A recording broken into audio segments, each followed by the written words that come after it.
So most fighters think that all they need to do is train, fight and win, but the truth is that relying only on fight purses are going to leave you broke, burnt out and forgotten. Your fight career is short, you're only an injury away from no paycheck. The fighters who build brands, they're the ones that are still making the money long after their fights are over. And in this video, I'm going to show you exactly why every fighter needs a personal brand, even if you hate social media. So my name's Ben Willis, I'm a two-time world champion, and I've lived the fighter's life, and I know what it is that you're going through.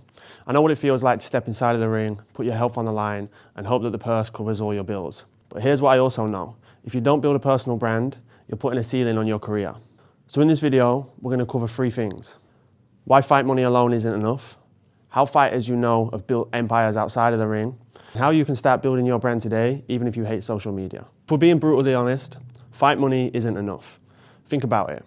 You fight 3 times a year if you're lucky. Some fighters only fight once. Now, how many other professionals do you know that fight once, twice a year and only get paid that many times? That's supposed to cover their entire life, and that's just madness. And that's before we talk about all the hidden costs, training camps, coaches, nutritionists, medicals, travels, taxes. By the time all that's said and done, your fight purse doesn't stretch very far. The other thing is that promoters know this. They dangle the opportunity in front of you. They know you want to stay active. They know you'll take less just for the opportunity, just to be able to compete. That in itself is not freedom, it's survival. So if you think, well, I'll just fight until I make it big, the hard truth is that the odds are stacked against you, and maybe the 0.1% of fighters might touch millions. The rest, they grind, they sacrifice, and then they retire with nothing much than injuries and memories. And ultimately, that is the hard truth of combat sports and why branding isn't optional anymore. Now if we take a look at some fighters that understood this, the ones that built more than just their records. Take Conor McGregor, yeah, a generational fighter, but the things that he built, like Proper 12 whiskey, those things are now making him generationally wealthy. And he didn't just fight, he built a product, attached his name, and turned his story into an empire. Look at Ryan Garcia. Before he was a world champion, he was already selling out arenas. Why? Because he built his following online.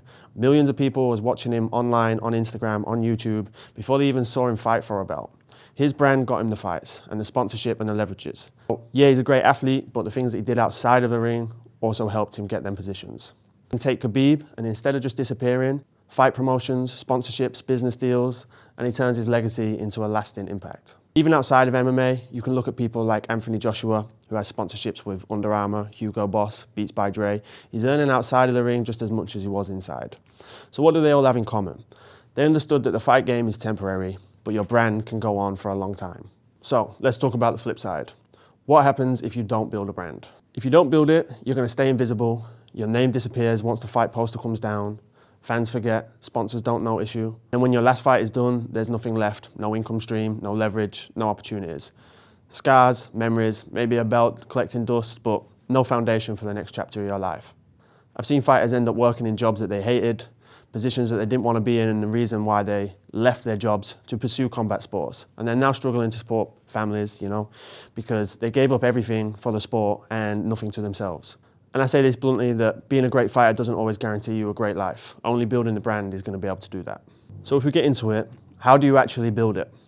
Especially if you're somebody who hates social media. First thing is don't overcomplicate it. You don't need to be everywhere. Pick a platform, whether it's Instagram, maybe YouTube, whatever it is that feels natural for you. Second, you share what you already do. You're already doing training clips, yeah? So fight breakdowns, behind the scenes in your camp, even struggles. People are gonna connect a lot better with realness. Third, stop thinking that you need to go viral. Consistency is always gonna beat virality. Post regularly, tell your story, build a community, and just one post at a time. And then finally, remember that you don't need millions of followers to monetize. You need trust, you need a loyal community that believes in you and what you're telling. Tens of thousands of real fans is going to help you and open a lot more doors than hundreds of thousands who don't care. Being real you, for years, I thought that fighting was enough. I took short notice fights, moved up weight classes, sometimes for peanuts, and just to stay active. I thought that just showing up, the big opportunities would come. And the truth is that they didn't. Like, I got on big platforms and I had big fights, but ultimately I was kind of stuck, especially financially. And then I realized that if I didn't build something outside of the ring, I'd always be waiting on somebody else to decide my future. So I started small, started to share my journey online, and then I started to build systems and create a business around combat sports and the training and mindset and everything that I'm doing day to day. And then slowly everything starts to shift. Instead of begging promoters, you're creating your own opportunities. Instead of chasing paydays, you're building an income stream that worked even if you're not fighting. That's the power of building a brand, that it turns what you're doing into freedom. So here's the choice. You can stay as a fighter who's broke once the gloves come off, or you can be a fighter that builds freedom, opportunity. If you're serious about doing this, then I've put together a full system that helps fighters and athletes build their brand, monetize it, and then create freedom without having to waste years of your life figuring it out. So below, you'll find the link in the description. You can join us and let's start building your brand before it's too late.